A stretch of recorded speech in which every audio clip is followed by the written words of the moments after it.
que também chamou muita atenção, eu quero saber a opinião do Cris sobre isso, que é uma queixa, uma reclamação dos advogados. Isso foi constante em muitas das sustentações a respeito do acesso à prova, que eles disseram que não tiveram acesso a tudo. Não sei quantas mil páginas, não sei quantos mil documentos, de que algumas provas da polícia vinham em forma de relatório da polícia, mas não vinha com o conteúdo todo. A gente também separou algumas partes desse julgamento a respeito das provas, vamos acompanhar. Vejamos rapidamente pela PET 12.100 que há pelo menos 13 termos de apreensão com inúmeros pendrives, telefones, documentos, agendas, o que quiser chamar. Vejamos que desses documentos, o que nós temos nos autos? O que são trazidos aos autos para apreciação? Informes de polícia judicial, com todas as mais forçosas vênias, mas informes de polícia judiciária são análises subjetivas da autoridade policial sobre a prova. Ah, mas o senhor está levantando que a Polícia Federal está forjando provas. Não. Eu estou querendo que a defesa tenha acesso para validar os informes de polícia judicial. E a colaboração premiada do coronel Mauricídio? Ela não pode ficar em pé. Ela não pode ficar em pé. Evidentemente que é por isso que o eminente advogado que usou a tribuna aqui para fazer a sua defesa não se alongou. Essa delação não fica em pé. Essa delação, ela não diz a verdade. É a voluntariedade. Neste caso, não existiu a voluntariedade. E quem diz isso? O delator. O delator disse que não, que foi coagido. O delator disse que foi coagido pela Polícia Federal. Isso está nos autos. Essa denúncia, quando veio, o ilustre Procurador-Geral da República liberou 8 PETs no dia da apresentação da denúncia. Ele foi intimado, meu cliente, um dia depois. O segundo dia já era prazo. 8 petições, 45 mil documentos. Que até agora, senhor presidente, por Deus que está no céu, eu não sei dizer o que tem esses documentos relacionados com a ação penal. Essas 8 petições, eu não consegui verificar sequer relação. São 45 mil documentos. Na verdade, é um quebra-cabeça que foi, na verdade, exposto à defesa. Cristiano Jucadar, 2 questões em relação ao acesso a provas. A primeira, o próprio acesso. Ter acesso aos documentos, à íntegra de tudo que lá está, e não somente em relação aos recortes que constam da denúncia e aos informes da polícia sem os seus anexos todos. Essa é uma primeira questão. Segunda questão é o excesso. Porque daí eles citam uma prova no meio de milhares. Então isso dificulta o exercício da defesa. Porque como é que você vai se defender sobre um documento que está anexo em 100 mil páginas? Como é que você faz isso? São 2 reclamações que a gente viu constantes ali nas defesas. São 115 mil páginas, né? Milhares de documentos. O prazo para a resposta à acusação foi de 15 dias. Quantas mil páginas por dia tem que ler, hein? Você tem que ter uma equipe grande, cada um lendo 1.000 páginas por dia. E aí?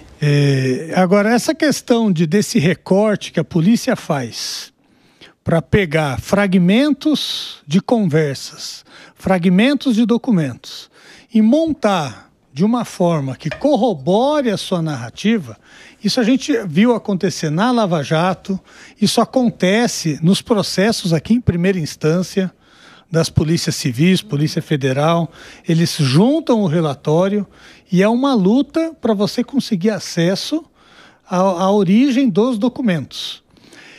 Foram apreendidos milhares de aparelhos, desde celulares, computadores, e a polícia teve muitos meses, inclusive programas que eles têm de inteligência artificial para decifrar todos aqueles, aqueles áudios, vídeos, etc.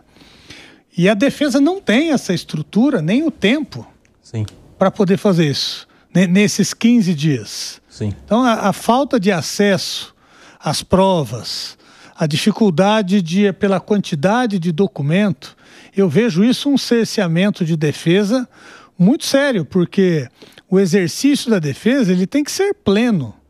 Né? Ampla defesa. Que é para todo mundo, né, Cristiano? Exatamente. No meu escritório, acho que de todos aqui, nós temos milhares de casos assim. Nós temos acesso a um conteúdo gigantesco da prova que não, primeiro, muitas vezes não tem perícia. Isso é mal feito pela justiça, tem que ser feito perícia, pela polícia. Você tem estrutura de prova que você não tem acesso. Você tem acesso a uma parte que o Ministério Público escolheu. É importante que as pessoas entendam, pelo menos na minha visão, eu queria dar esse recado. Defesa não começa na denúncia. Defesa não começa quando a pessoa vira réu. Defesa começa quando qualquer pessoa é acusada na delegacia do rincão do Brasil. É lá que o advogado já tem que ter acesso a tudo. Precisa parar com essa história. O nosso colega Toron, que foi conselheiro federal, teve que conseguir uma súmula vinculante para que o advogado tivesse acesso numa delegacia de polícia. Porque até pouco tempo atrás, você chega na delegacia e o delegado não tem acesso. Então, estamos melhorando. Mas eu acho que esse passo é importantíssimo, Kobayashi, se me permite. Claro. O ministro Alexandre de Moraes várias vezes disse no voto dele que tudo que a PGR teve acesso, a defesa também teve. Só que a defesa tem que ter acesso não à prova que interessa a acusação, à prova que interessa a defesa. Só que essa prática do ministro é a prática de muitos juízes no Brasil inteiro. Você tem acesso a uma parte que foi pinçada como acusação. Que é conveniente a acusação, né? CG, nós devemos começar a falar também sobre a questão da Fish Expedition, né? Dentro desse processo, dessa situação, tudo o que vem... Tem que explicar, Fábio. A Fish Expedition tem que explicar. Pescando provas, pegando aquilo que é de interesse, buscando só o que interessa, fazendo esses recortes a qual a gente está falando. Muito embora a gente esteja em tribunal, corte superior, que não se fala em juízo de garantias, mas é o momento de se debater o juízo de garantias também. Nesse aspecto, eu também parto para a formalidade. O Alexandre de Moraes, ele foi o juiz instrutor. Não poderia ser o que julga.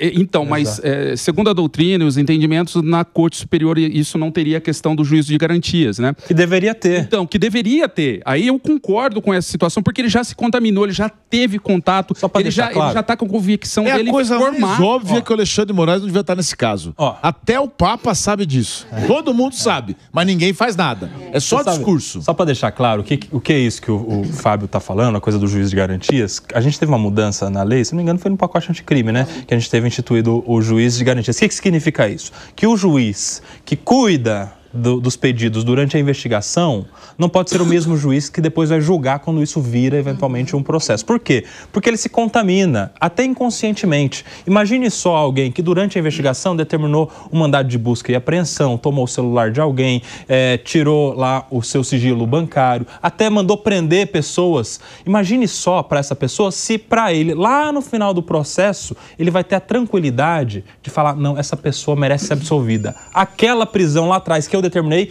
é uma prisão ilegal. Eu tirei do convívio familiar alguém que agora eu estou vendo a inocência. Essa pessoa já está pré-determinada a condenar. Por isso que se instituiu a figura do juiz de garantias, com o tempo suspenso até por força de uma liminar do Supremo Tribunal Federal, e depois isso resolveu lá no STF, entendendo como constitucional, ou seja, portanto válido a figura do juiz de garantias, e deram um prazo de 12 meses, prorrogáveis por mais 12 meses, para que os tribunais pelo Brasil se adequassem, porque teria uma questão de logística aí de comarca pequena que só tem um juiz e ele que tem que fazer tudo, então os tribunais tinham que se adequar em relação a isso. Mas a figura e a existência desse direito, que é um direito do investigado que se torna réu, de ter um juiz de garantias, deveria valer no STF, não deveria? E aí? E como é que o pessoal se comporta hoje, quando lá atrás teve a discussão do juiz de garantias?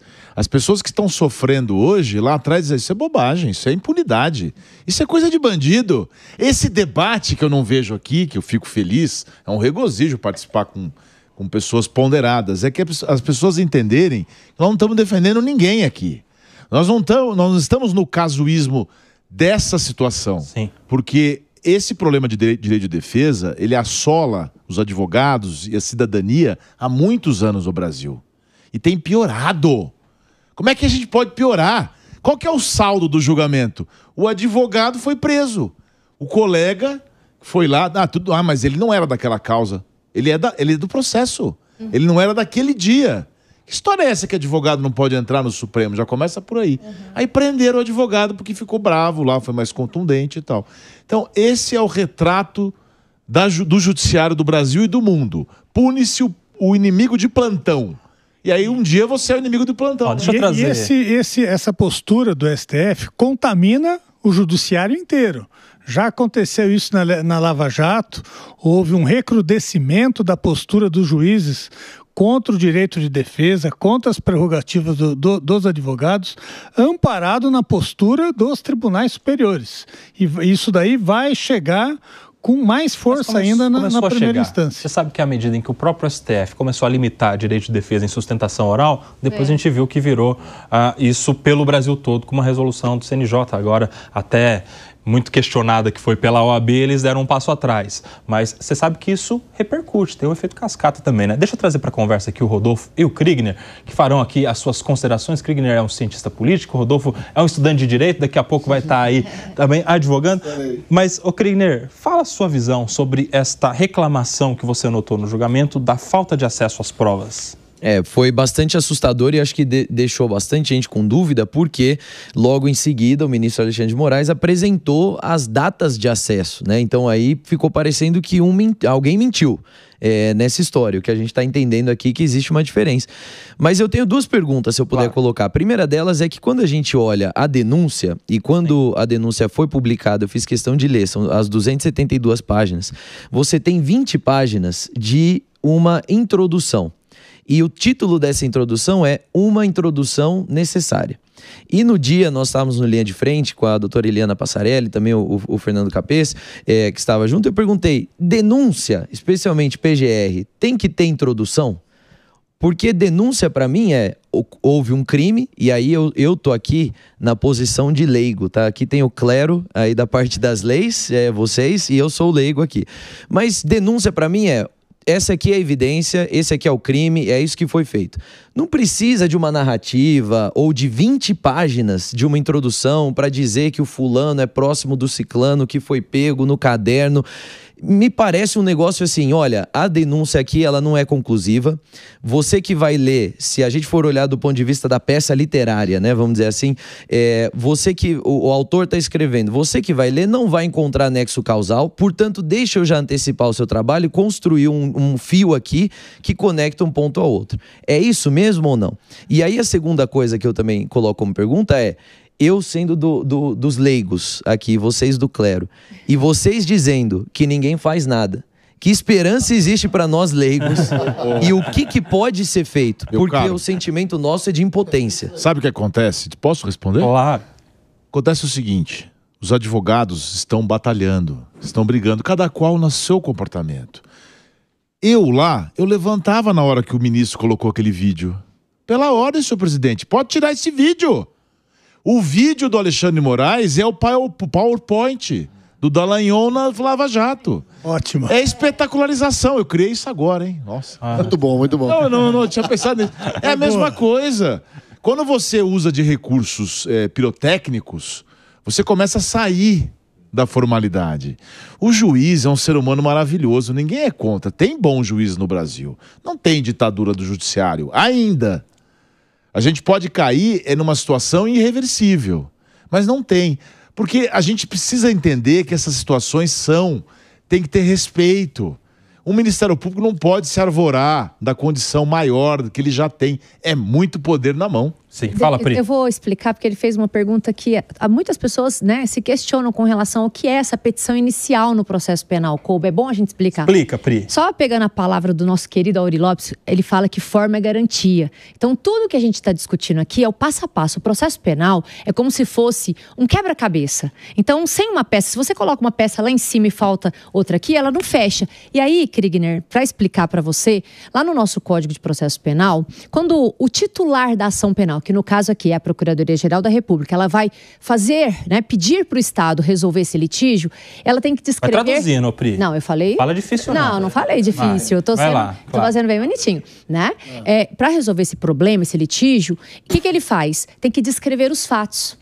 O réu, não estou dizendo que está certo, eu estou fazendo a resposta primeiro à sua pergunta, tá? Então, lá no artigo 41, ele fala, descrever os fatos com as suas circunstâncias. Por quê? Porque o réu se defende dos fatos. Então, quando você fala se é necessário ou não, é super necessário que haja a descrição fática. Agora, se foi feita, né, foi feito um malabarismo ali muito grandioso, tanto é que eles pedem, façam petições em 10 folhas, né, para nós, mas lá eles tiveram 200 e poucas folhas. Então, tem que descrever, isso é uma exigência. Por quê? Inclusive, foi pedido pela defesa dos acusados a inépcia da inicial. Porque além de descrever os fatos, o que é a inépcia da inicial? Antes que o Cobo fale, explica o que é a inépcia.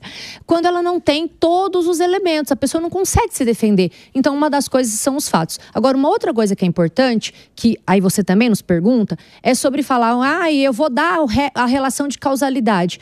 Quando a Procuradoria-Geral da República vai descrever os fatos, nós temos um princípio que é importantíssimo, que é a individualização das condutas. Então, eu tenho que explicar, o João estava com o José fazendo isso, que foi também uma crítica feita pela maioria, né, dos defensores ali, sim, daqueles acusados. Por quê? Porque não houve, e isso é uma obrigatoriedade. Eles arguíram isso em preliminar. O que é preliminar? Aquilo que antecede a discussão central, que seria o fato deles terem feito ou não. São questões de ordem, vamos dizer assim, né, para a nossa audiência entender, que são questões que antecedem. Eu não consigo discutir se eles fizeram ou não, se eu, por exemplo, não tiver uma denúncia que seja apta para ser rebatida. E aí o ministro disse, não tem nada de inépcia da inicial. Eles conseguiram se defender, ainda que minimamente. E aí isso fere, a gente observa que fere como os meus colegas. Mas a defesa não é mínima, a defesa tem que ser ampla, né, o Cristiano Jucadar? Tem que ser ampla. Agora, o Kriegner fez uma observação muito interessante com relação a essa introdução da denúncia, porque eu vi claramente que ele quis dar essa interpretação, antecipar uma interpretação,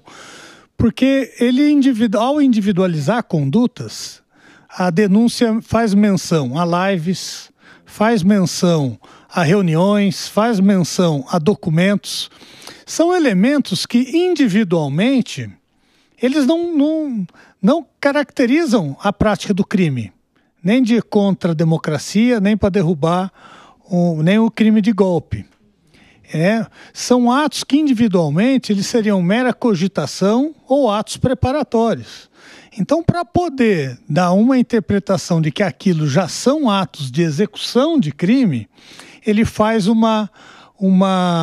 esse apanhado geral e ele fala expressamente na denúncia que os fatos são muito mais complexos do que parece. Aí já para entrar no mérito eu vejo dificuldade também, se eu também não conhecer, você está analisando com propriedade.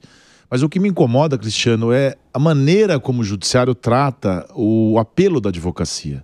Tanto que o ministro Flávio Dino vira, imagina se o professor Gonê, mestre, doutor, imagina se ele ia trazer uma denúncia inépta. Pois bem, o ex-procurador-geral da República, Geraldo Brindeiro, trouxe inépta no caso do Collor. Sim. O Supremo declarou inépta. Tribunal não está interessado em títulos ou em amizades. Você tem que declarar o que é o direito. E tem que ter coragem. E para mim falta, às vezes, dos pares divergir entre eles.